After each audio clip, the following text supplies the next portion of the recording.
Hello everyone, my name is Haoling and my topic is Percolation Theory, a new perspective to capture global connectivity. In the future, wireless communication have many characteristics. For example, it should be sustainable, cooperative, flexible, stable, and global.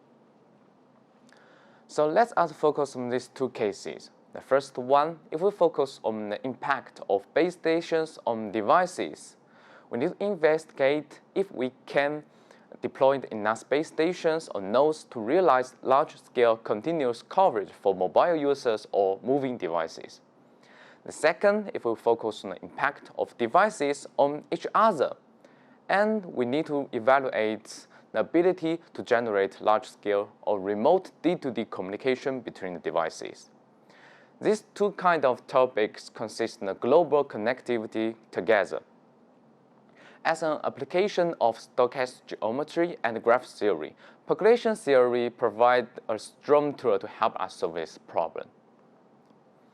And we can develop so many different topics from small to large. First one, we can think about the D2D communication between the RF power IoT devices.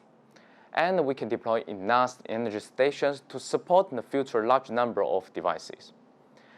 We can also utilize the existing terrestrial infrastructure, share them, and improve the quality of mobile users or mobile service. In the future, non-terrestrial networks will be very important. We can also investigate how to deploy the enough HAPS and the LEO satellites to connect the global users and the global size applications.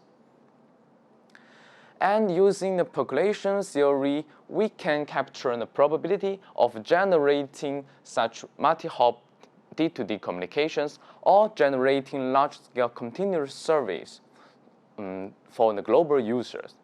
And also, we can use the percolation theory to find a reference minimum density or minimum number of nodes to deployment. And then next step, let us just deploy.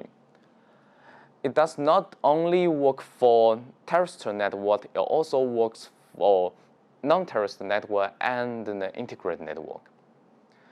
Percolation theory provides us a virtual KPI, which is percolation probability, and which can help us to reduce the CapEx and the OpEx. In the future, percolation theory can be also applied together with digital twin, sensor networks, and the staging. And at the end, we want to realize a real connected world. That's all. Thank you very much.